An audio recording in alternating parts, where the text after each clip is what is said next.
For years, the energy revolution has been building through utility changes, through shifts in policy, through innovations no one saw coming. Our industry powered through all of it. We grow energy together. A new standard began to emerge in garages, on rooftops, inside homes, one installation at a time.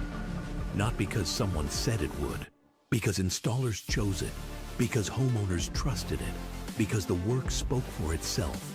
Across neighborhoods, across cities, across the country, thousands of moments, becoming unstoppable momentum. The proof isn't coming, it's already here. Built in the field, tested every day, by the people who know energy best. And while most were waiting to see what came next, something bigger was already taking over. Today, the story steps onto a bigger stage. The people behind it, the innovation driving it, the momentum changing everything. This is more than a launch. It's the moment everyone catches up, the power you deserve. Welcome to SolarEdge Nexis Takeover Day. The takeover starts now. Hello, everybody, and welcome to Nexis Takeover Day. I'm Michelle. If we have not met, I'm the Director of Residential Marketing here, and I am so excited to have you here. The question I've gotten a lot is, what is Takeover Day? We like to think of it as the day that the rest of America can fully embrace SolarEdge Nexis. This is the solution to the challenges in the battery storage market that distributors, installers, and homeowners have had over the years. We're going to show you that today, why SolarEdge Nexis is more flexible, more powerful, and more durable than the other solutions on the market. We're doing that through 3 stages today here on set. So this is the expert stage, where our experts will tell you all the details about SolarEdge Nexis and the Connector Islander solution. We also have an expert panel coming up, which is really showcasing people that have experienced this firsthand in the field and getting their feedback. And then that 3rd stage is going to be a live installation. We want to show you how easy SolarEdge Nexis is to install, and we're doing that live today. Additionally, please use the chat on the live stream to ask your questions, because we have a team standing by to answer your questions throughout the event. So I want to bring up Cameron Stewart, our Principal Product Manager of Nexis, and Ryan Taji, who is the Director of Sales for Connector. But before we do that, I want to turn it over to our CEO, Shuki, with a message about SolarEdge Nexis. Hi, and welcome to the SolarEdge Nexis Takeover Day. We've been building towards this moment for a long time, and today it all comes together. This isn't just a product launch for us. It's the beginning of a new era in home energy. Simpler to install, easier to sell, and a seamless addition to any home. And now, all of America gets to experience the path forward with SolarEdge Nexis as we grow energy together. This is the SolarEdge Nexis Takeover Day. I hope you enjoy it.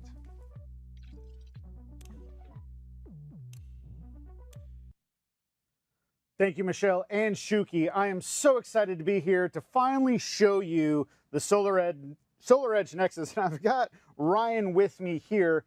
First, I want to break down what Nexis is, the individual building blocks, and tell you a little bit more about the product, how it was developed, what the key pillars of development were, and then we'll talk a little bit about the Islander and everything that there is.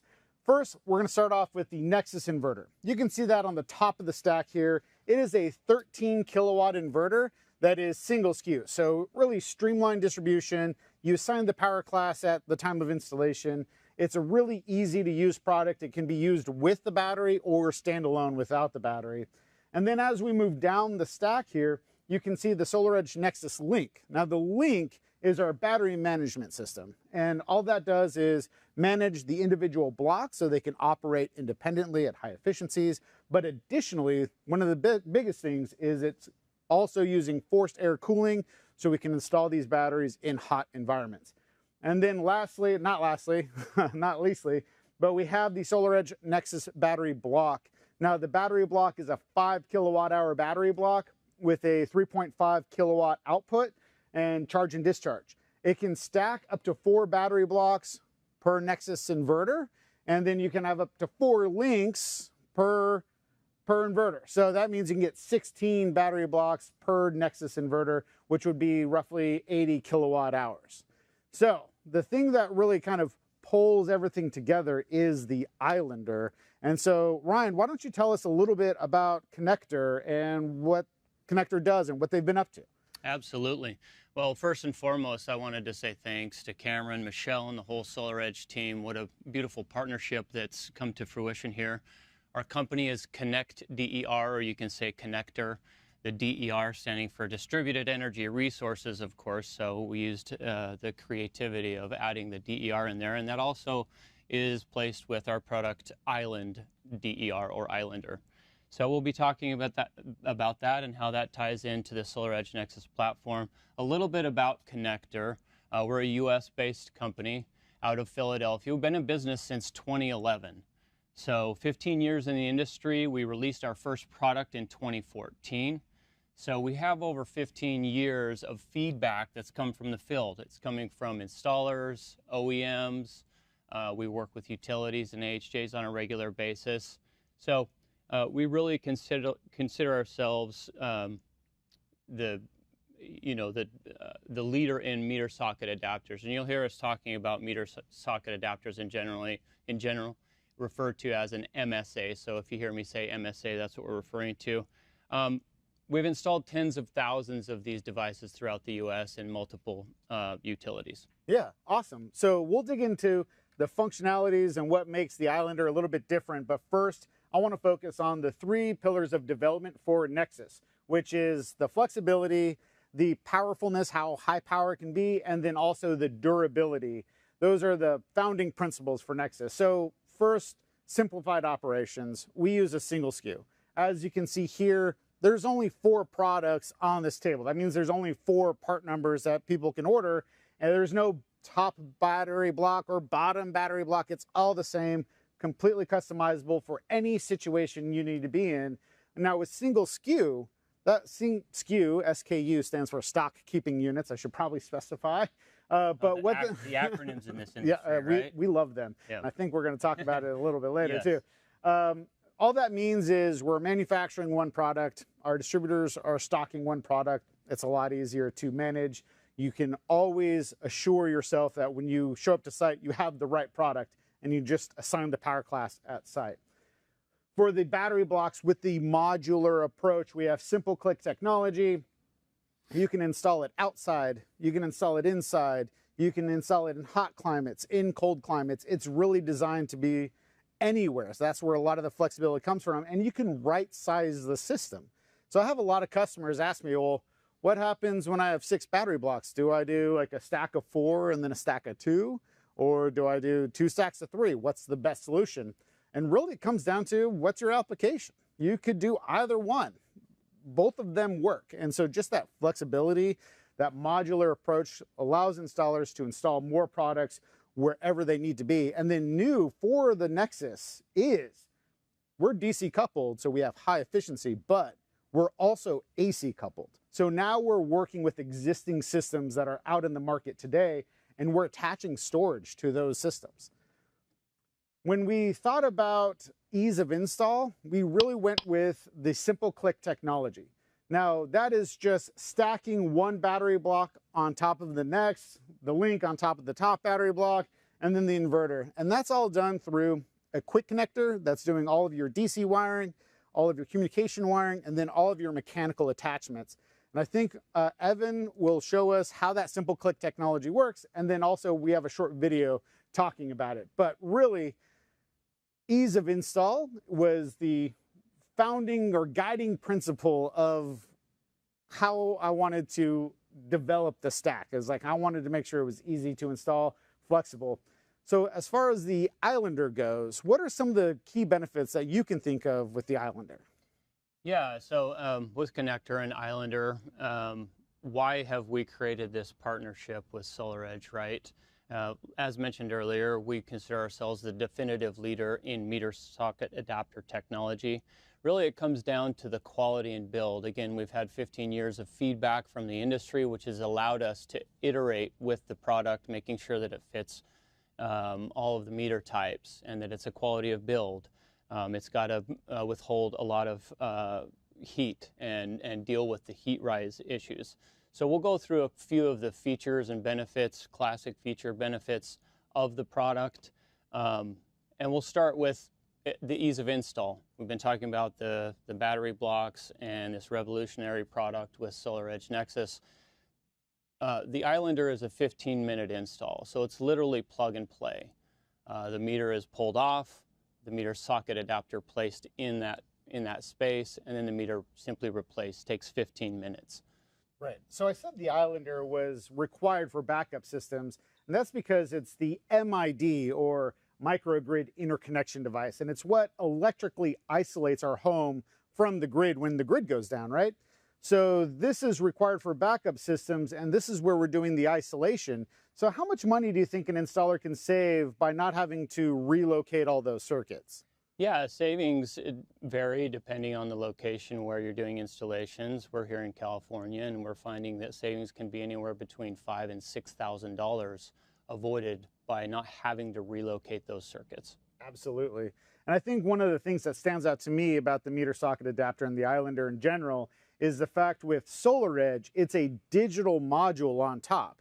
So there's no secondary box that you have to go through. It's just a Cat5 cable from the Islander directly to the inverter. Yeah, this is the connection module. With the design and build of any of our meter socket adapters, you have a base, and part of what our engineers have been able to do over the years is to take what is typically the size of a grapefruit in a circular design, which is challenging, right? And pack all of that technology into this device. This is the base here, and then on top you have this connection module. With the SolarEdge Nexis platform and Islander, you've got a digital connection, and you can see that coming out of the connection module here. It's a Cat5 or better connection, so it's an RJ45 jack that plugs in and can be customized on site, pending the lengths according to your installation manual with Nexis. Absolutely. So one last comment on the Islander, because I've got you here, and I think it's a great product in general, that the connection module can be left or right. I call it ambidextrous, but yeah. Long story short, you can take this top piece and then flip it around to meet whatever service entrance style you have. Yeah. And it's all passively cooled, right? Yes, so this has got passive cooling. You'll notice on the device it's got these black gills. It's a ceramic build. These are heat sinks unique to our device. So there are no fans cooling this. This is passive cooling. I mean, it's 200 amp capability in a meter socket, so you want to be able to deal with the heat rise, and it does such with those heat sinks on the side. That's right. So no moving parts means it's more robust. Absolutely. Thank you, Ryan, for walking us through that. So I want to talk a little bit about 200 amps, and when we're doing full home backup, what is really required? And very commonly I get questions about what's the maximum LRA, or lock rotor amps, of the Nexis? And my answer is always, well, when you have 3 battery blocks, it's 185 amps. So inevitably I get someone, well, can that power my 2,000 square foot home? And the answer always comes down to, well, what are your loads in your 2,000 square foot home? Like, are you trying to run a well pump, a sump pump, a 5-ton air conditioner? And so when you have high LRA, you can start those big loads. And that's what Nexis really offers us. With 3 battery blocks, 185 amps of LRA, the inverter is capable of 14.5 kilowatts of backup power. So we are delivering with the sun up. If you have less than 4 battery blocks, we have 14.5 kilowatts of backup power. And then if it's nighttime, there's no sunshine, you're reliant upon each battery block output. And each battery block is delivering 3.5 kilowatts continuous.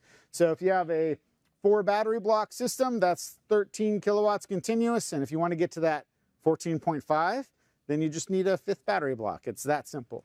So we're maximizing efficiency on every single battery block just because the battery blocks can discharge independently. And one of the things that really lends itself to is better optimization and performance long-term for the homeowner. So they're saving more money on their time of use. They're keeping the lights on longer when they go into backup. Like, it's protecting the homeowner's largest asset, which is their home, and making them the most revenue. So battery efficiency is very important. And because we can discharge each battery independently, we maintain high system efficiency.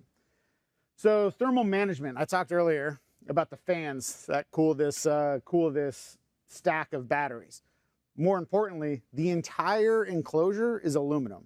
Every single component with the on the outside of this thing, with the exception of the decorative cover, is basically aluminum heatsink. So now we can make sure that we're cooling the system much more efficiently, and it can be installed in those really hot environments. With the optimization of every battery, we can also put new batteries in the stack without any long-term detriment. So when we stack a old battery on top of a new battery, the system sees the new battery and measures the state of health and says, oh, this battery has a higher state of health. I'm going to exercise it a little bit more than the other two batteries that have a lower state of health. And that way the entire system operates much more efficiently and has longer functionality. Okay, so we talked about hot environments, 131 degrees Fahrenheit. What about cold environments? Like, we're on the East Coast. You said connector was in Pennsylvania, right? Yep. How cold does it get in Pennsylvania? Really cold. Really cold. So this battery system, Nexis, is capable of operating in -4 degrees Fahrenheit. What does that mean, really? Well, that means, yeah, we have some heating mats that cool, or that heat the cells, warm the cells, only when they need to. So if the cells are sitting in an idle state and asleep, and they're not discharging or charging, that means they're cool. We will use the heating mats to keep them warm so they are ready to discharge when you need them to. It's flood resistant up to 18 inches. So you've got that flash storm rolling through, you have your batteries floor mounted, you're still protected, you're still covered. So 18 inches. And then of course we have a wall bracket. So if you needed it to get it above a flood plain, you can wall mount this solution as well. So replaceable decorative covers, if that flash flood comes through and rips one of my decorative covers off, those are replaceable. But more importantly, and what I think is cool, is they're customizable. You could put your favorite sports team logo on there. You could paint it, whatever, to match the side of the house. I have my, my partner working on some vinyl stickers to make it look like a bush.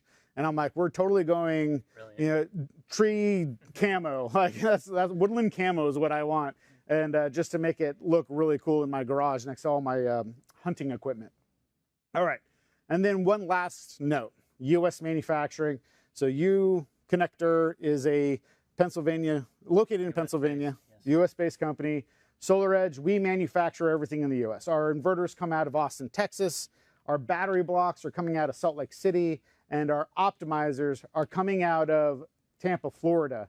So we are full domestic content compliant. We're creating U.S. jobs, again, in those locations. And we use a lot of automation. So really high quality manufacturing in the U.S. And so I wanted to take one more moment and tell you about Simple Click technology. So we're going to have a little video showing you the stackability of the SolarEdge Nexis.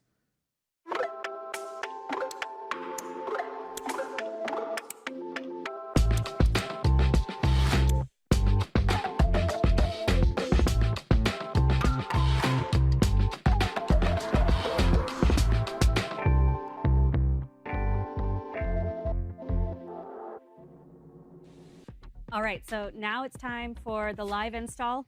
We say this is 30 minutes or less, and so we're gonna put our money where our mouth is. You guys know Evan. He's around, he's in a lot of videos. You're also driving the little van around too, right? Yeah, the training van, yeah. Okay, so a training van might be coming in your area soon, so keep an eye out for it. A couple of things here I do wanna note. Evan stretched. I visibly saw you stretching. I did. Before this segment. You have your steel-toed boots on. Yep. You have your safety goggles. Got my PPE. Yeah, you said you just did a safety training. I did, right? Yeah. I completed it, so safety manager will be happy. Yeah, so he's very, very focused on that. But we are going to install today. So what are we going to get started with? What's the first? And let's start the clock if we can too, because we're actually going to be timing this. Okay, yeah. So I'm excited because I have the easy job today. I get to install the SolarEdge Nexis silent system here. So what we're going to do is start with the batteries. We're going to install the floor-mounted feet that go on the bottom of the battery blocks. Stack it here, put it where we'd like. Then we're going to use this go, no-go bracket to make sure that we're far enough away from the wall.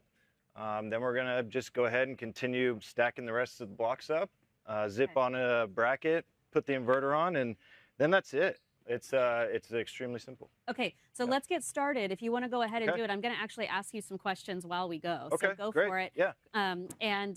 So a couple of quick things.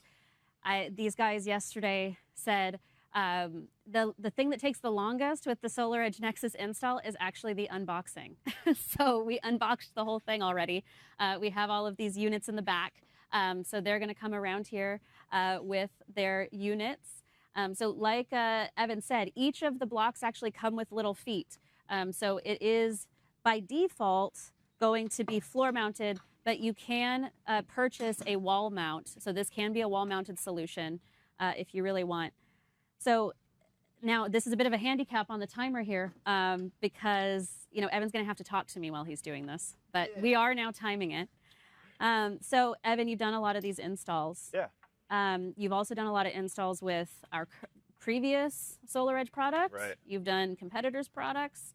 What would you say your favorite thing is about installing Nexis? My favorite thing about installing Nexis is I don't have to do any communication wiring, power wiring. It's all, when you click the battery stacks together, it's all done. Yeah. When you click it together. So that's really nice. Yeah, thanks, Chris. And then when you guys came into frame, it looked like you had some handles. Are there handles on each of the... So each of the handles will come with a battery link. And remember, we need one link for each battery stack. So you never have to buy extra handles. And they come with it, they hook in.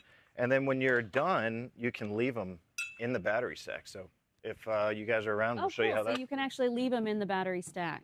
Yeah. Inside. Okay, so here So they they come. just, clip in like this. And then we can, here, actually you need to come this way. And then we'll come throw this on here. There you go. Awesome. Yeah. So at this point, we can use this go, no-go guide. And there's two lines. So if we're installing an inverter, then we can have it a little further away from the wall. If we're not installing an inverter and just putting the batteries up on this wall, then we can have it really close. But today we're going to have an inverter, so... So what are we installing today? 3 blocks, a link, and an inverter. Yep, that's right. Okay. So this is a common size, by the way, 15 kilowatt hours for the batteries, the link, and the inverter. You heard Cameron earlier, you have the ability to do up to 80 kilowatt hours. But what we're seeing very commonly is 3 stack, 4 stack, because that's a full stack. You can go up to 4 battery blocks. Okay, look at, we're already getting that first one in. If you want to just look at those feet, that's what I mentioned. They just simply screwed them in right before they put the block on. Yeah, and we're actually pretty level here. You don't need to use a level. We have a bubble level, which is pretty great because you can just rock it from one side to another, make sure everything's tightened up once it's level, and then you can start stacking. Yeah, so that's interesting that you say that. So you don't need a level. There's actually a bubble level already on here. I mentioned in the first segment that this was really built based on feedback from the field. This is from installers' challenges that they've seen.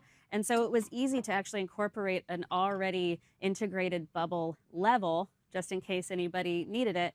So, Evan, once you level the first block down there, you don't have to level the other stuff, right? This is the basis of it. Right, yeah, It should all be level after that. So, Great. yeah, and then, we don't need a level. We also don't need a measuring tape because we have this go, no-go guide. It's Cool. really simple. So I know that we can wall mount. Is there some use cases that you have seen where people would wall mount versus the floor mount solution? Yeah, absolutely. So sometimes it's hard to mount this on the floor outside. Maybe we don't have a concrete pad, or it just looks better to have it on the wall. Okay, so like outdoor locations, maybe there's a gravel ground, there's a non-concrete pad surface. Exactly. We could install on the wall. Okay, Yeah. great. Cool. Well, I'm gonna zip this guy in, and then we're gonna stack the rest of the batteries. Let's do it. Let's see.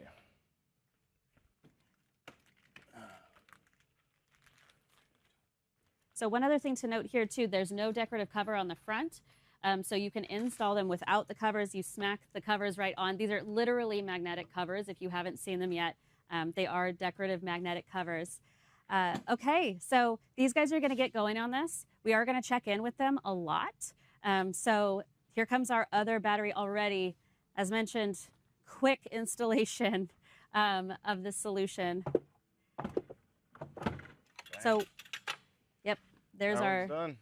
there they go. Okay, so we're gonna check in with them a little bit later. I wanna actually show you a really cool safety video to show the real safety advancements that we have done within this battery as well. It's also allowing us to install closer together, is allowing us to have fire compliance, the most strictest safety standards available. Gosh, look here's number 3 already.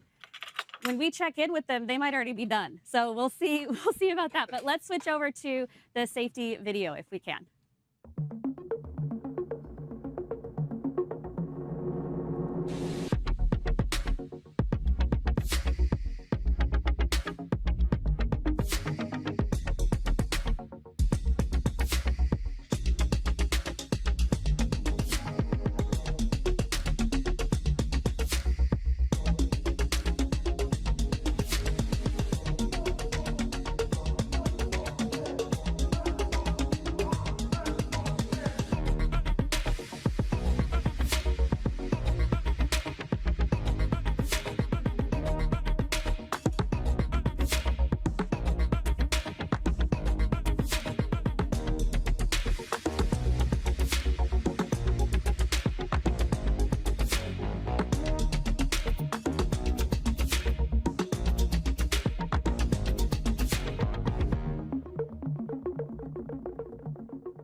Okay, so I mentioned we're going to have an expert panel here. This was really important to us because we wanted to talk to individuals that have had experience in the field already.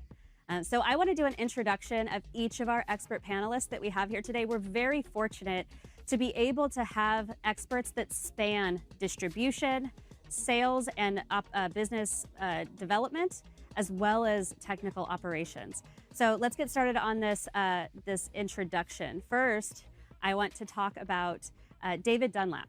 So he is the VP of Product Strategy for BayWa, so you know them as our distributor partner. I did ask them a couple of stats. I wanted to give them a cool stats card. 10 years in solar. So we have some vets here on the panel as well. We've seen a lot. So level of expertise, product strategy, business development, technical products. And I asked these guys, what is your favorite acronym? Cameron actually mentioned earlier, he went through a bunch of different acronyms. And I asked David, what's your favorite acronym in solar? And he said, well, it's not really my favorite, but it's FEOC because everyone's talking about FEOC right now. And that is something that we hear all the time. So thanks again, David, for being a part of our panel. Next, I want to talk about Brad. So Brad Uri is the VP of Product Strategy and Implementation at Terra Energy. He also 10 years in solar. Again, a vet, has seen a lot of products come and go and has experienced a lot. Expertise, strategic partnerships, business development, and sales specifically. Favorite acronym is BESS, B-E-S-S. So we know that, again, 2025, 26, that's what we talk about all the time. All right, so number 3, we're gonna talk about Tate Abdon. So if we can go to Tate, he is the Director of Installations at Sangha Energy, one of our installation partners. Again, around 10 years in solar, but in electrical since 1998, so a large expertise there. Operations, project management, installation. When I asked him about his favorite acronym, he actually shuddered because, as we all do, there are so many acronyms. And begrudgingly, he did say PTO, permission to operate, has to be his favorite. Because that is really what gets that system running, and we can walk away saying that it was a success. So I'm going to turn it over to Cameron Stewart, our moderator today, to be able to get started on this expert panel. Cameron. Thank you so much, Michelle. I am very excited to share a discussion with you fine gentlemen and all your experience in the industry. So first, I just want let's frame the discussion for everyone listening today. And the framing is 2026 has been a challenging year, full of industry changes, pivoting, adapting our business strategies. So my first question, and this is for everybody. My first question is, how has 2026 been going so far? Has there been any major changes that have lasting impacts on your prospective business segments? Yeah, I mean, I think, in 2025, heading into 2026, right, we knew a lot of the changes that were coming, right? Everybody started talking about FEOC, increased domestic content percentages. And so, there was some time to prepare, right? There was also some time to kind of rush to get the old policy, right? So we had a big backlog kind of the end as people were cramming to get things in at the end of the year. And then this new reality sets in. And I think it's really opened a lot of possibilities and potential in the market. And it's really just identifying what these new winning strategies are. Yeah. And so I definitely think with some of these changes, we're starting to see, a shift towards standard storage and other things of that nature where each market is a little bit different, right? In Texas, the policy is going to vary from Florida to Virginia, but there are starting to be patterns emerging that can be followed to win. Yeah, absolutely. What about you, Tate? I'm super excited. I know everybody may not be super excited, but 2026 was something I wanted to see come. I've seen the industry from kind of start to finish where it was really easy, it was plug and play, and we're getting into the area where I love, which is actually having companies that you need good quality guys that are well trained and have the ability to be able to do repairs after the fact, with batteries being probably almost on every single job now. You just can't have a guy that come off the street and do that. I'm excited because I come from an electrical background. That's when I started out in commercial electrical. I want to see the guys that are really great succeed in this business and prolong. And I'm seeing a lot of the companies that were just the pop-up firework, bang, that was all they were, and then they were gone. Those guys are gone now. So what we're seeing now is companies that want to be there for the next 30 years. And our company really wants to be there. And it's getting into the honest side of this. Are we actually helping customers? I know we were talking about, questions that people are asking, but big on the idea that let's be here. Let's help people. Let's save some money and make a product that is going to be sustainable. Yeah. I like that. David? For me, Cameron, it really is about the integration of all the parts, all the solutions, right? It did used to be a little simpler, as Tate said. It was sort of, we all did collectively one thing. We created an on-site generation facility, but now it's an integration of the full suite of energy management and consumption management, load management.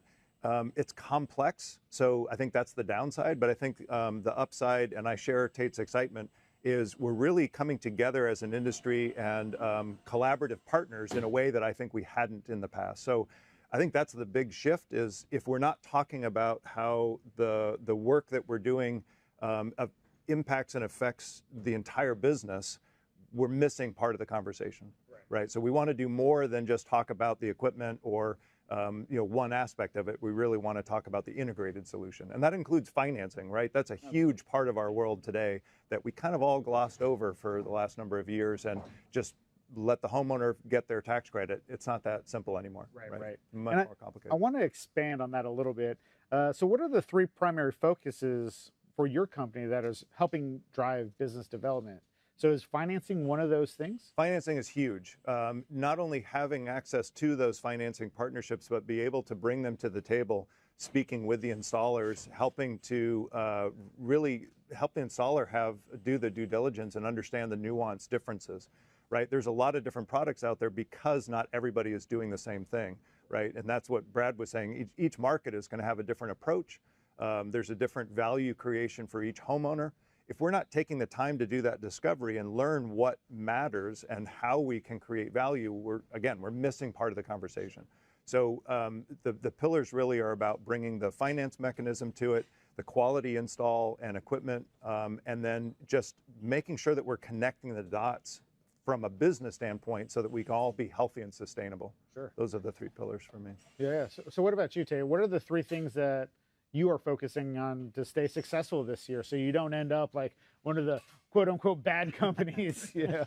I think the big thing that we've really tried to do at Senga is and in the industry I'm seeing is training. I feel that the problem we've had in the past is we've got away from that apprenticeship program. That's how I started in the business. I was a guy that got kicked around and yelled at, and I got to bring the drinks at the end of the day, and I dropped off coffee and all that kind of thing. We lost that.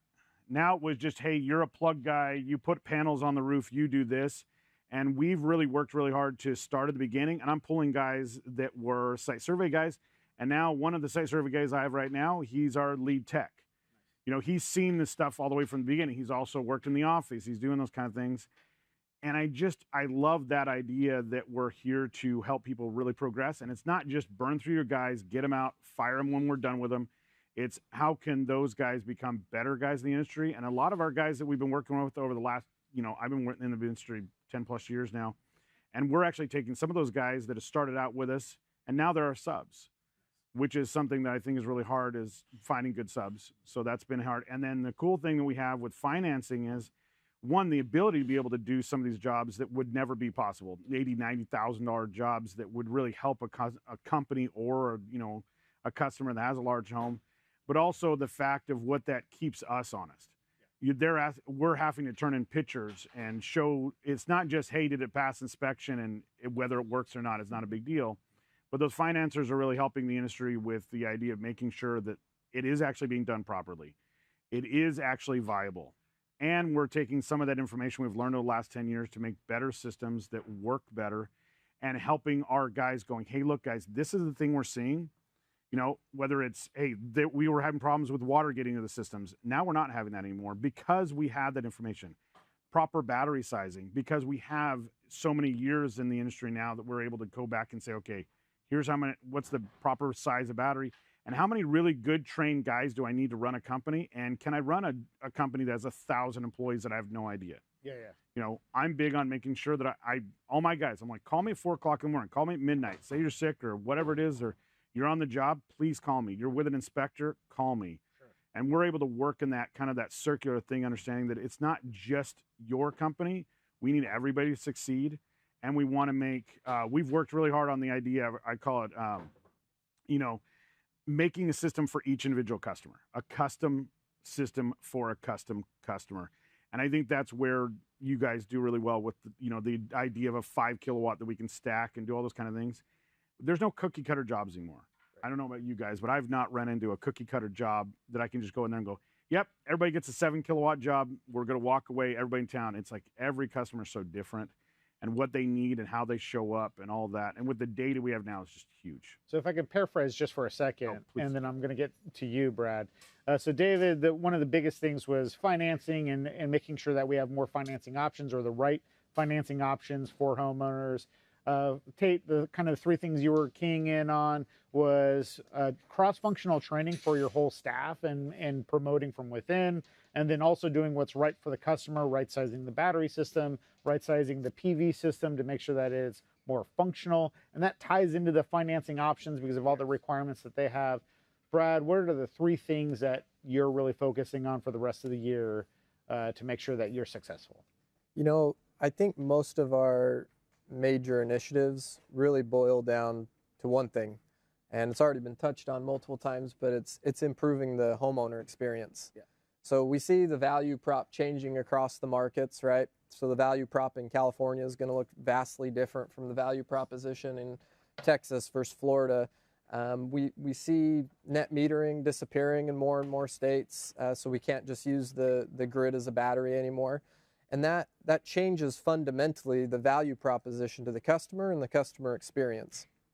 And so it comes down to training the sales reps properly so that they're selling appropriately in each market, so that the promises actually align with the expectation or what actually happens. Sure. We've got some technological advancements now, like with the Nexis and being able to provide full home backup and startup ACs, and our top markets like Texas and Florida, really important, right?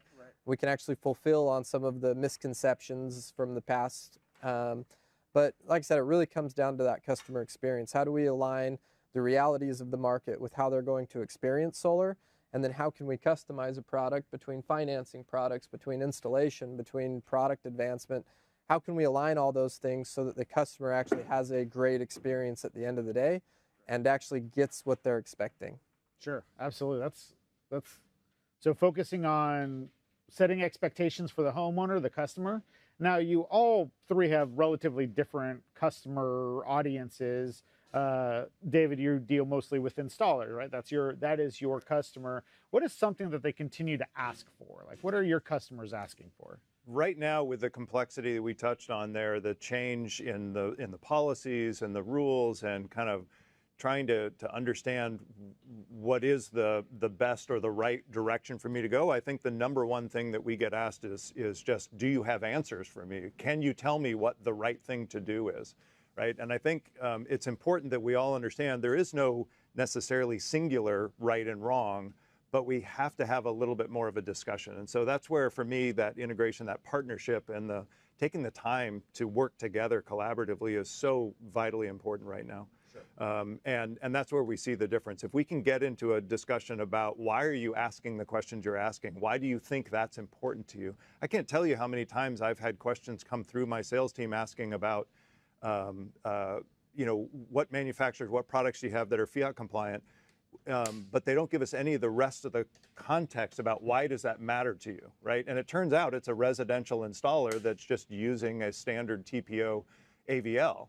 And my answer is, don't worry about that. Just choose the products off the AVL. That work has been done for you by the financier, right? But they're told by the media, by the industry, these are the buzzwords. That's why I said FIAC is my favorite and not favorite acronym right now, because one, what FIAC stands for, foreign entity of concern, right? So if it's FIAC, that means it's a foreign entity of concern. So what FIAC products do you have? What foreign entity of concern products do I have? Well, that's not actually the question you're asking me.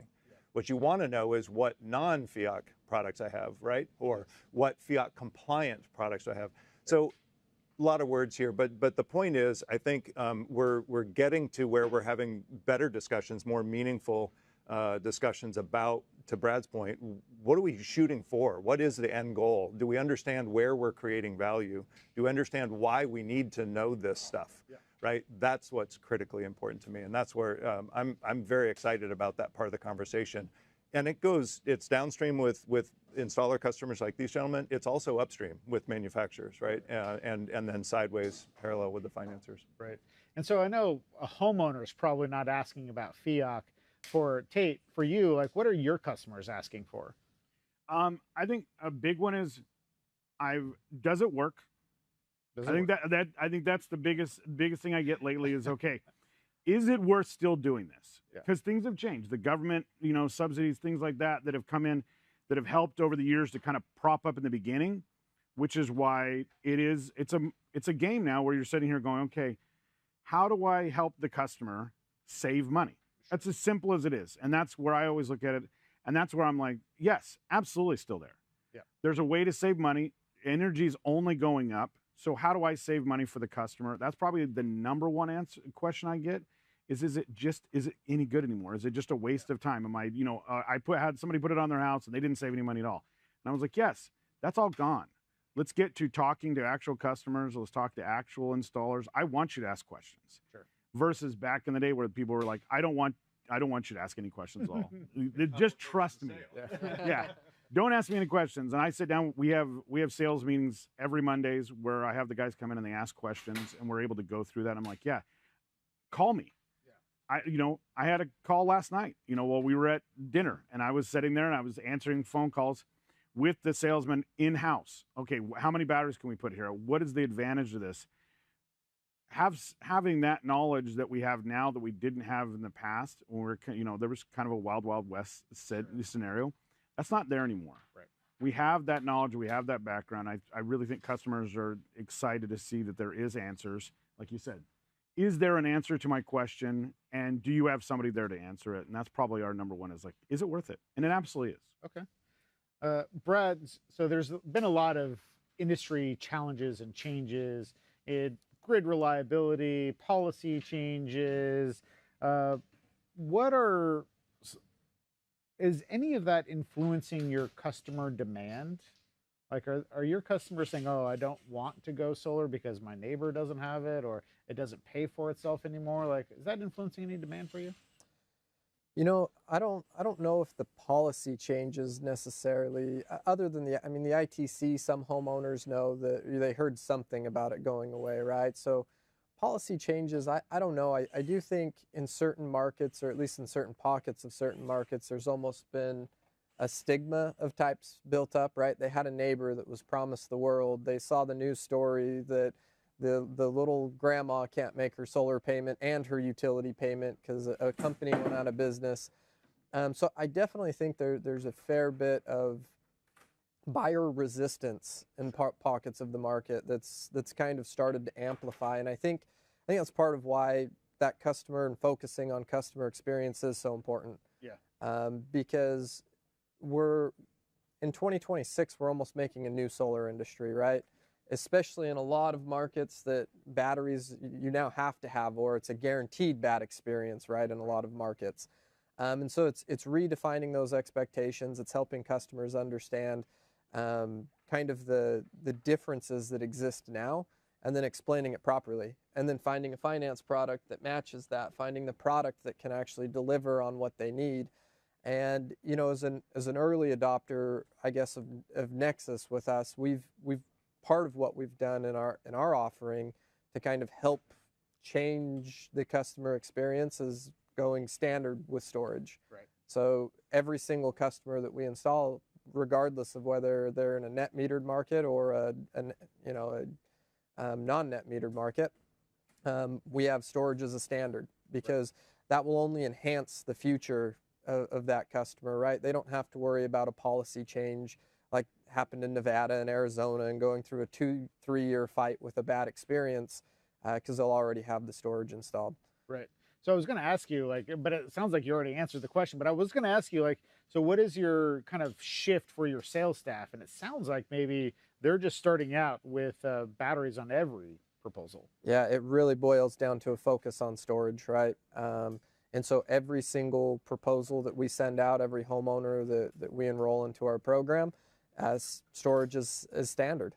So how's that impacting maybe your margins or your profitability for every job?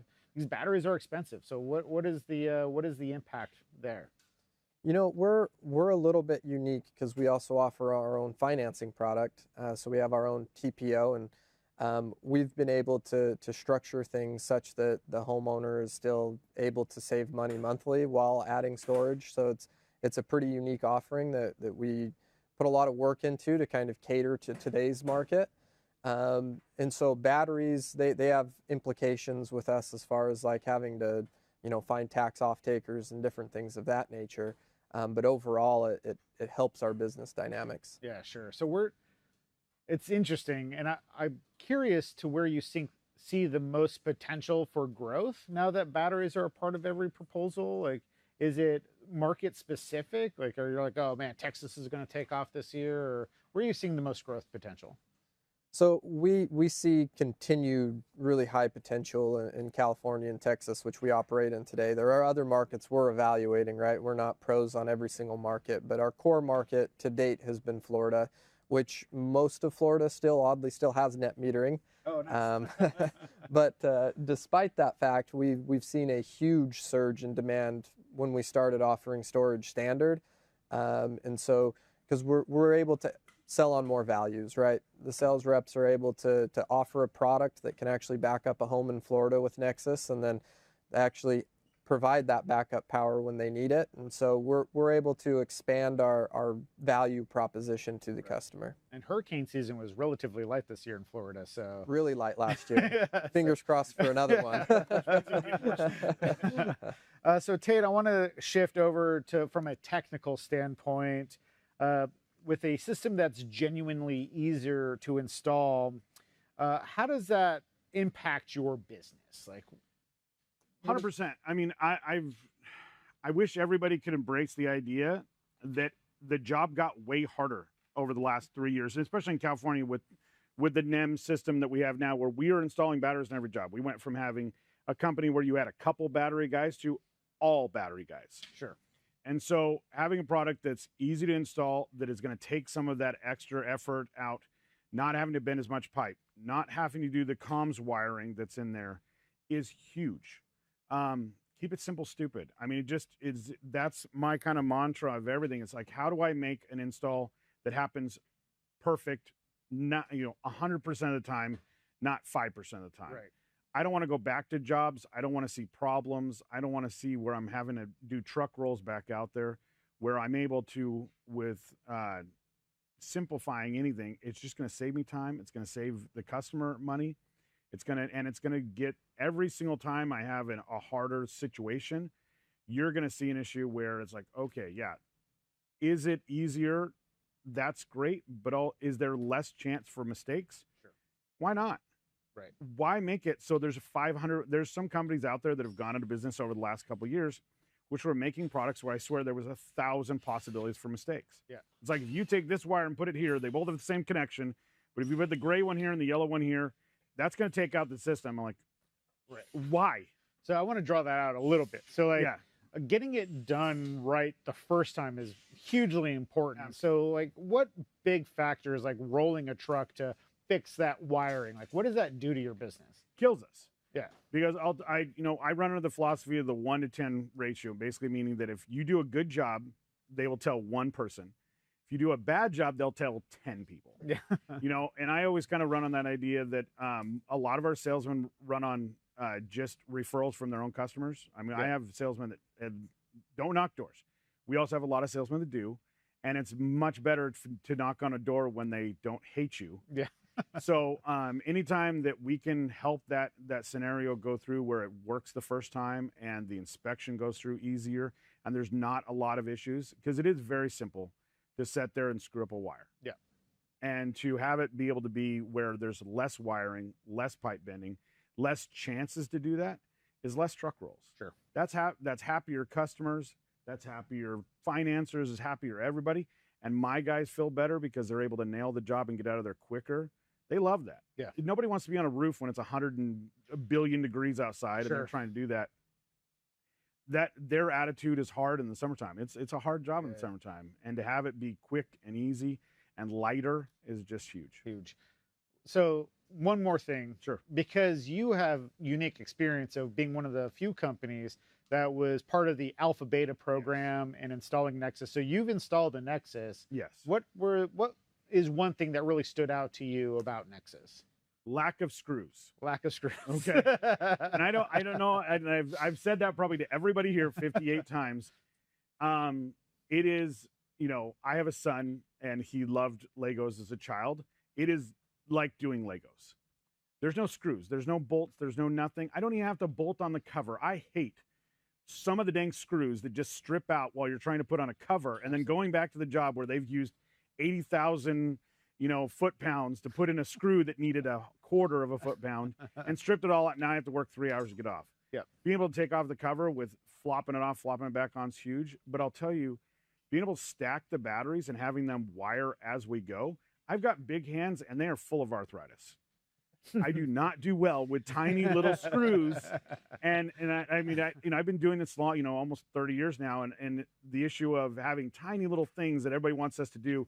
And they have to be perfect. And oh, by the way, I'm wearing glasses now. I never did before. So being able to sit there and go, okay, now I have to see where it says, this is going to do here and this is going to do here. Oh, they're all the exact same color wiring and they all go in the same port and they all are the same matching. I'm glad you guys got rid of that. Yeah. But the biggest thing is I click it on, it sticks. I don't have to bolt it. I don't have to do nothing. When I put one bracket on the wall, I'm taking care of all those. I'm not having to look for that, for the 2x4s in the wall, the frame of the wall on 6 different places. I'm looking for it for one place. I stack the whole battery in one spot. That's huge, That's because sometimes that's really hard. You got stuck on the outside of the house and I'm drilling 1,000 holes trying to find this. Now I have to go back and patch all those holes. Hopefully you're not drilling 1,000 holes. But No, but I mean, that's what sometimes it is, where Yeah. you're looking for those. We can't just put up a stud finder, and find those raptors. So only having to find one set, maybe going on the other side of the wall, finding that real quick is an advantage there. And just like I said, lack of screws. I can't say that enough. I hate finding like I said, with arthritis, I'm dropping a lot more screws nowadays. Sure. And then we spend 45 minutes looking through the weeds to try to find that one screw, and they're just not there anymore. Yeah, yeah. It's easy. Even when we have to remove a battery, when I did my very first install with the Nexis system, we did have to pull off a battery because I put the bracket in the wrong spot because I don't read directions very well. So I popped it out, but the screw stayed. I love captured screws. So I'm not sitting there and having that fall out and I have to have all these pieces that I'm looking for. Some of the systems I'm like, yeah, just give me a bag of extra screws because I'm going to lose 25 of these while I'm here. Sure. Yeah. And the idea of a simple one tool install, I've always liked that with you guys. You guys have been really good about. I know this is my screw, my screw tip I'm going to use for SolarEdge. Sure. T25. That's Yeah. it. That's all you need. Let me get over to David real fast. No, you're good. Thank you. All great feedback. What I heard most is lack of screws, simple tool or simple click technology, and then single tool. David, from the distribution side, what are the attributes that your customers are prioritizing when they select products? Like, what are they looking for? So we talked about that sort of coming together, the integration of the financing solution, the product capability, and then that experience and that value creation of the homeowner. I think they are looking for both simplicity and repeatability at scale. Yeah. That also includes flexibility, because to Tate's point, no job is going to be identical to the next one, right? So you have to have a degree of flexibility. I think as an industry, we became very used to SKU proliferation, right? And different watt classes for everything, right? And we still have that with our modules. Like every 6 months, they're going to go up 5 watts and you got to incorporate a new one. And at some point, that's another panel or, a different balance of system. So for me, there's a game changer here that SolarEdge had with the previous single SKU generation, but now continuing with the Nexis, that I don't think is really appreciated by the industry yet. And of course, SKU simplicity for distribution is obvious, right? We're moving lots and lots of boxes around. We're buying and selling a lot of product. It's obvious, right? The fewer variants of things that we have, the better. But when you sort of take that theory all the way through the supply chain and the application for these guys and putting products on the trucks going to job sites, you don't have to have so many things lined up and planned out in advance. You know you're taking an inverter to the job. It's always that inverter, always that same SKU. In this case, it's always a domestic content product. It was always a made in USA product. There's no differences job to job, even though the configuration of how many battery blocks, is this going to be an AC coupled or a DC coupled solution on this job? Those are the changes, but some of the basics of the equipment and the transactional part of just dealing with the equipment is so immensely simplified. Right. One other thing, we haven't even seen it yet, but when we talk about service and O&M and reclaiming orphan systems or out of warranty systems, a single SKU inverter is the godsend, right? You don't have to match what was there before. You bring out, your service guys could have 15 inverters on the truck and every one of them will work for the jobs that they're going to. Yeah. This is game changing, right? And I don't think we're really quite to the place of really appreciating that yet. And I think with the low cost of just Nexis and our single SKU inverters today, you can see that that replaceability is super easy to do. So if you ran out of your cell card warranty or whatever, you can easily swap at a low cost that inverter with a single SKU and get all those things back. But I did want to dive a little bit more into domestic content. We were talking about FIOC earlier, foreign entities of concern, domestic content made in America. What impact does domestic content products have on supply chain management and logistics for distribution? It's a great question, and it's a little bit of a nuanced answer, Cameron, for me anyway.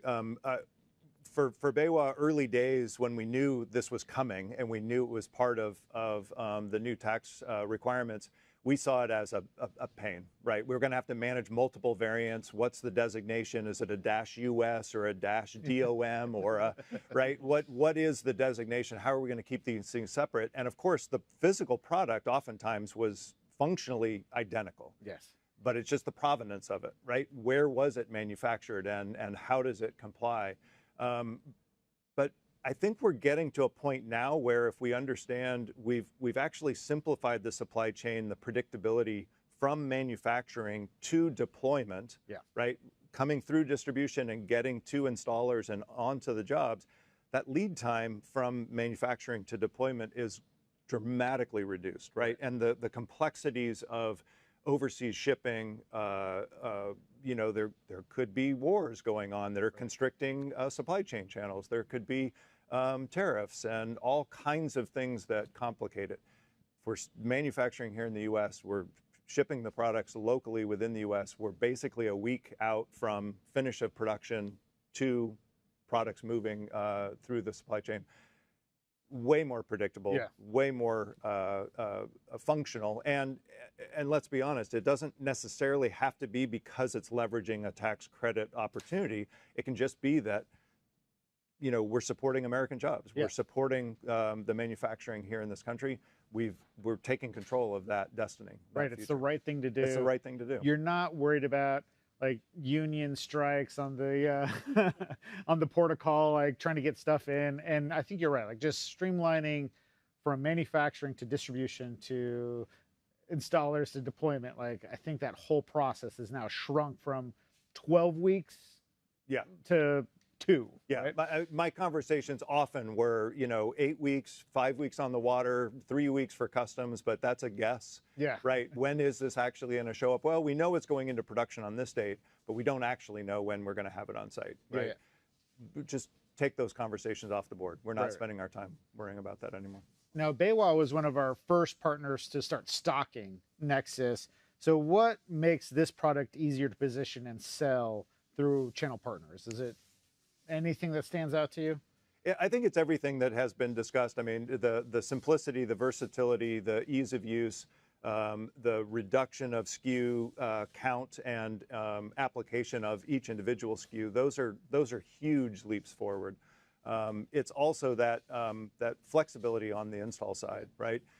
Now you've got a dedicated storage solution that is both AC or DC coupled, depending on the application, not because of the way the system was designed, right? So now can take the same solution to any kind of different project and install it, right? Battery retrofit to an existing solar customer that you put in a solar system 8 years ago and now you're adding storage, or an upgrade, an O&M, a service replacement, or a brand new job. Or Brad and I were talking about battery-only systems. Yeah.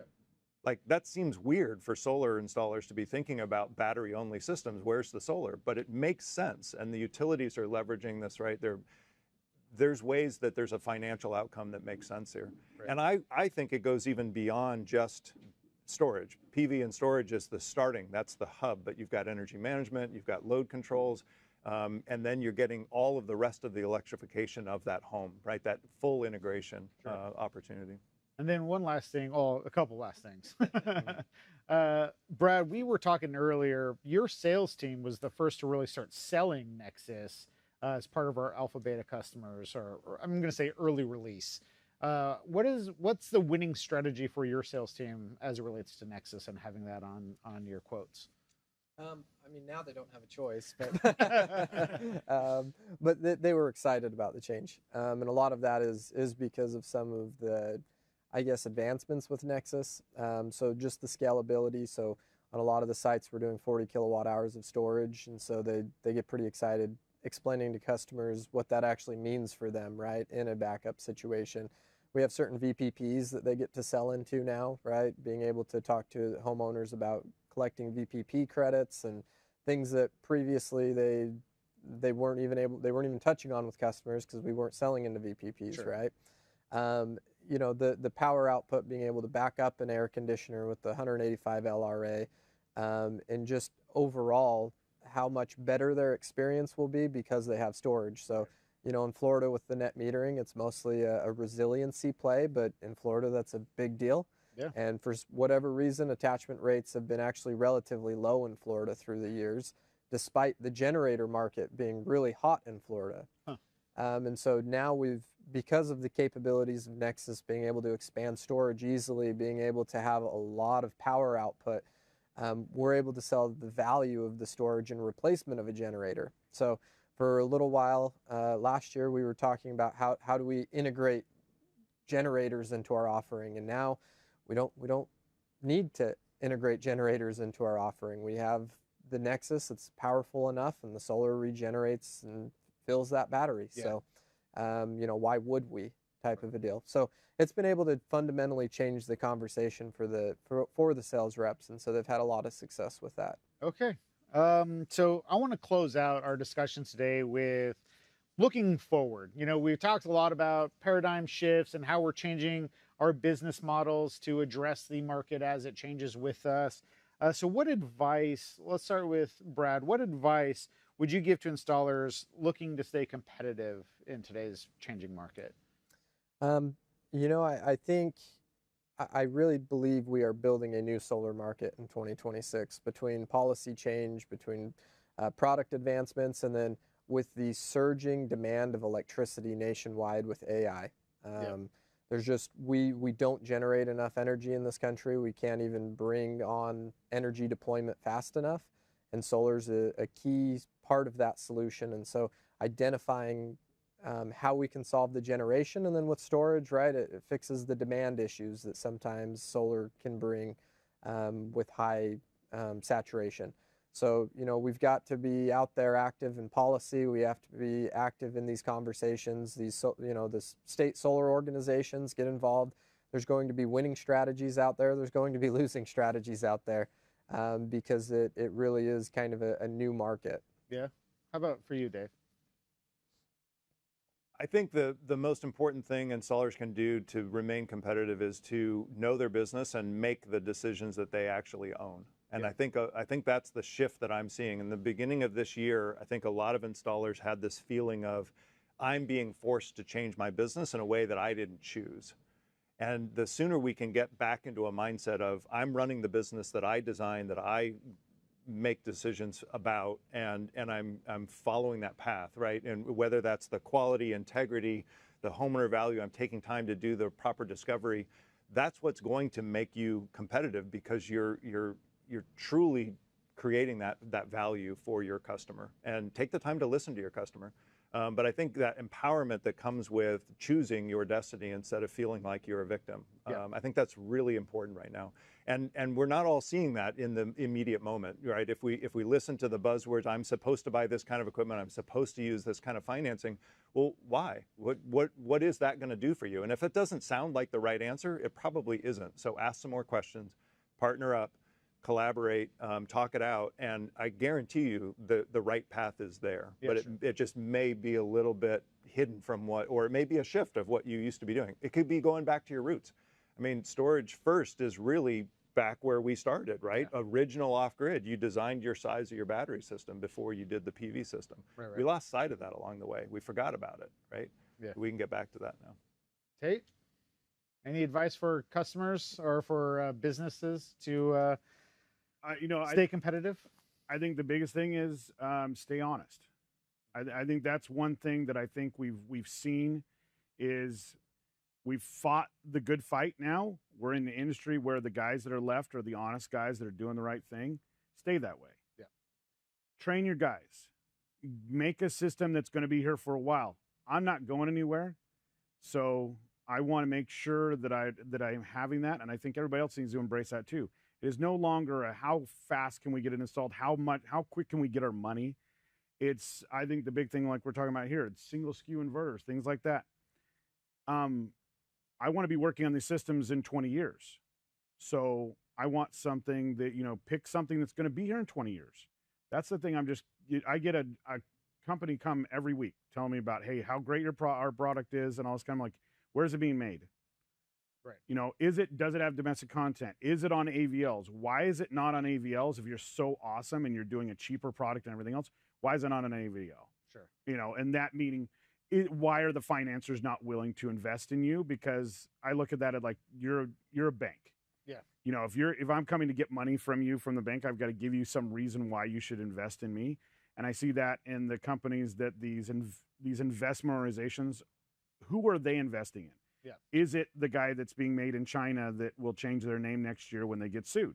No, absolutely not. It's the guys that have 1,000 workers working in Texas. You know, when that was the coolest thing I ever saw when I went to your guys' factory in Texas, was are we actually backing the companies that are coming here to America, making a better product that I don't have to wait 6 months for to come across the boat, or I have to tell them, yes, this month I'm going to do 75 systems. I need you to get me 75 when I actually need to do 80 because actually things went better this month. And now I've got to wait for those things to happen. I want things made here in America. I want customers that are happy, and the industry will explode if we're honest and do things right and train your dang employees. Yeah. You know, watch the videos that are being done here. Get those kind of things. And I love you guys doing that and pushing that idea of it. We have to have honesty and training. It's not just, and then sizing systems so those customers do see a benefit down the road, and being able to add a battery, because sometimes we get it wrong. You know, I have a real thing that I tell customers all the time is like, hey, anybody that tells you they're gonna get it right 100% of the time is a liar. Yeah. But I will always make it right.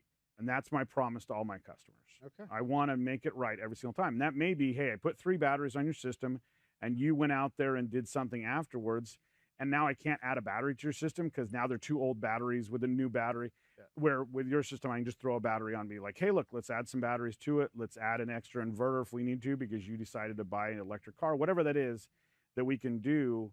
Having that after the fact scenario, and a big thing that we're pushing ours is the orphan type systems. There's so many orphan systems out there. How can we help those customers, whether that's AC coupling or whether that's, you know, how many customers were in NEM3 in California where there's no real benefit in NEM anymore. How can we go back and help those customers? Well, we need something that's going to be able to do that. Right. And invest in those companies that are investing in America and are investing in their employees, and then invest in your own employees. All right. I just want to say thank you so much, gentlemen, for joining me here today.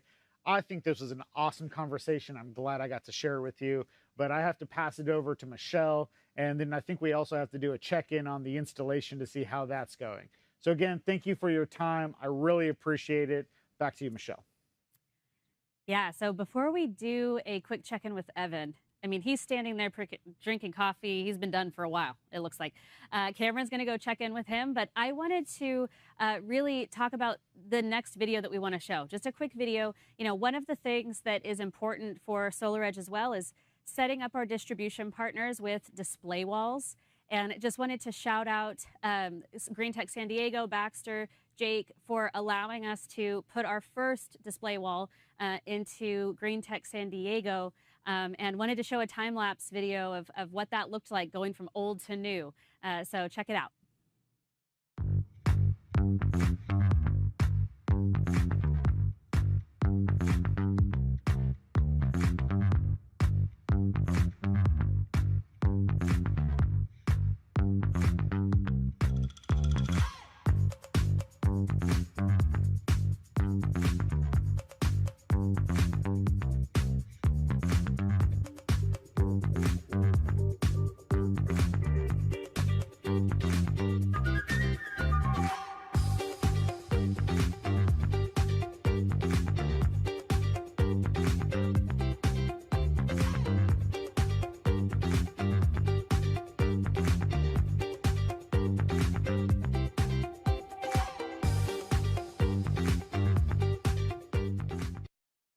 Man, that was incredible. I'm over here at the training wall with Evan and Ryan. We're both over here. And I just like turned around and this thing was installed. So Evan, like, how long did it take? I'm exhausted. It took so long. Oh no. We stopped the clock here at 25 minutes and 18 seconds. So we installed the Nexis system here, and yeah. So less than 30 minutes. And what did you do? You did 15 kilowatt hours of energy storage. Yeah. All your DC wiring was done through Simple Click technology. Right. All your communications wiring is done. You have your link and then your inverter. What did you put inside the inverter? Yeah, inside the inverter, I wired my AC and DC wires. Actually, the stripping that took the longest part because my strippers are kind of dull. But and then we landed the Nexis Islander. We got the Islander installed too. Fantastic. Ryan, what do you think? We did the right hand out. How come we didn't go left hand? Well, we went right because it was the easiest path going this direction. Now, obviously, if there had been another door over here, it would have given another reason to exit off the right side. Absolutely. And I think one thing that we really didn't talk about is the Nexis inverter allows conductors to pass through the left and the right. So AC terminals are over here on the right-hand side. If our service entrance is on the left, would you have passed the conductors all the way through and ran conduit out the left if we were running conduit? Absolutely. I think it would have been a cleaner install if we did that. Because of that wiring tunnel, we're able to do that, so why not? Yeah, why not? Yeah. So a lot of you submitted questions when you registered for today's event, and I got some of those questions right here, and I thought they were fantastic questions. So I really wanted to take advantage of it and read some of those right now. So one of the biggest questions I got was, what is the chemistry of Nexis? And so the chemistry is lithium iron phosphate, or LiFePO, as some of you might call it. Now, I often get statements, oh, that makes your battery safer, inherently safer is the chemistry. And I always say, no, it's not the chemistry that makes battery safe. It is the construction. And so we have ThermoShield, which is insulative barriers between every single cell, and that's what makes batteries safe. Actually, I want to know more about the Islander and what it does to help form the microgrid in a system. Do you want to answer that? Or I mean, I can if you want me to. Go for it, I can add too. All right, so the Islander is a microgrid interconnection device, or MID. So we love our acronyms. MID, and all it does, again, is electrically isolate from the grid when the grid goes down. So there's a little switch inside here, and there's CTs, or current transformers, that are measuring consumption of the home. And when the grid goes down, a little switch opens up and says, I'm disconnected from the grid. And the inverter receives that signal and then forms a grid and becomes grid forming. So that's ostensibly what happens. Yeah, commonly referred to as the automatic transfer switch. It happens in a fraction of a second. Yeah, it opens up in a fraction of a second, right? And then SolarEdge is break before make. So we take about 2 seconds to transition and start production again. But that's a nice, clear indication to the homeowner that, hey, you're producing, or your system, your grid went down, now you're producing energy, so be mindful of how much energy you're using. Yep. Someone asked, what scenarios would you need external CTs for the setup? Because the Islander has CTs installed inside of it and is always measuring consumption. So when do you need external CTs? And the short answer is anytime you're doing AC coupling, we need to measure the production of that third-party inverter. Right. Or if you're doing partial home backup, maybe you're not like this install where you're full home backup. Maybe you use the Islander in a different application. You're doing partial home backup. Or lastly, if you're doing rate saver. So we talked about just a battery only system without backup, without the Islander, then yeah, CTs for that scenario as well. So I think primarily we're going to see a lot of DC coupling and AC coupling, and we're going to do primarily whole home backup. But when you are AC coupling, you're always going to need an extra set of CTs. Yeah, and I do want to add, though, when you are installing the Islander, you don't have to put the CTs on and worry about which way they're facing. It takes that whole headache away. Gosh, man, those center-fed panels, right? Like, always really difficult to get CTs on. So even if maybe you weren't planning on backup and you see that center-fed panel at the system audit or whatever, that's a great time to install an Islander and just say, yeah, we're going to call this a day.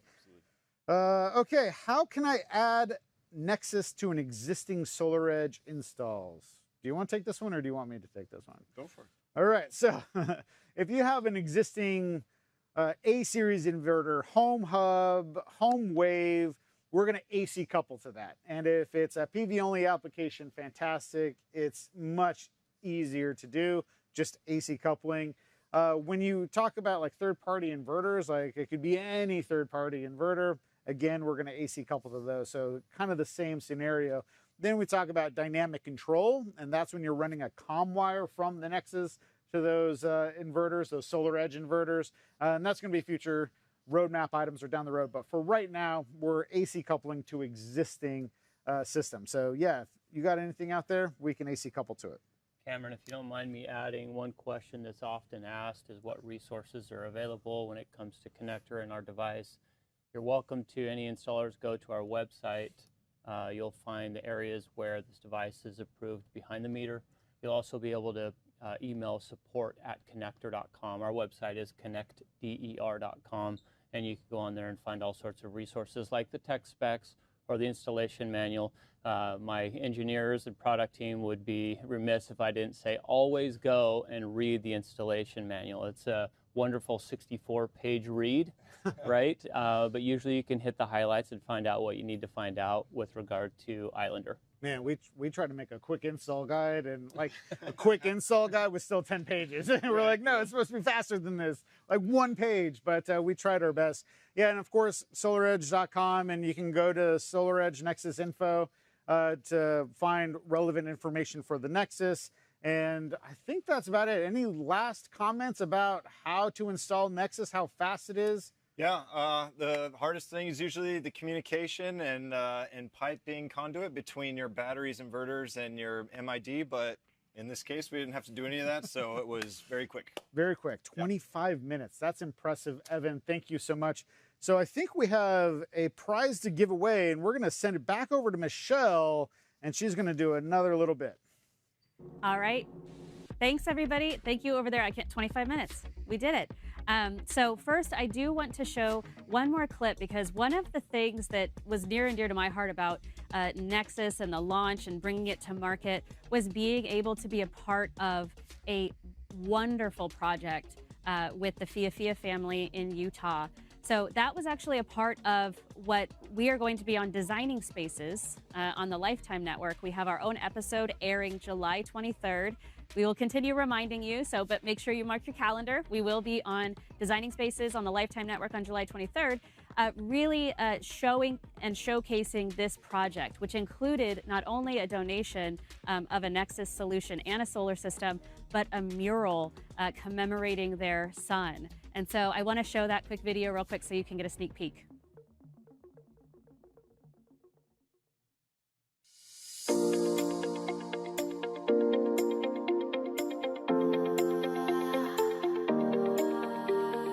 My name's Cameron, and I'm here at Salt Lake City with ES Solar, and they're doing an installation on this beautiful wall right here with this piece of art. They're decided to use the rear conduit entrance of the inverter, so no conduit obscures this masterpiece. What's really exciting is they're going to go up the wall through the attic over to the main service panel and provide 80 amps of backup power to this installation, 14.5 kilowatts and 15 kilowatt hours of energy storage. This is going to be DC coupled to the SolarEdge Nexis solution. The installers are using the Site Mapper app to map the location of all the modules on the roof. We've got ES Solar right here installing the SolarEdge Nexis Islander, providing whole home backup to the homeowner. All right, so Cameron mentioned we have a winner to show, and we are going to pop some champagne because it's a celebration, but let's do this winner first. So let's do our wheel. We have an actual randomizer here.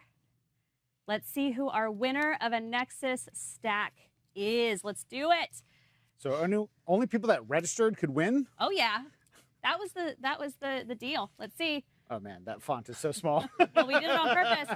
Sean! Yeah, Sean! Woo! I'm gonna... Yeah! Thank you guys so much for joining us.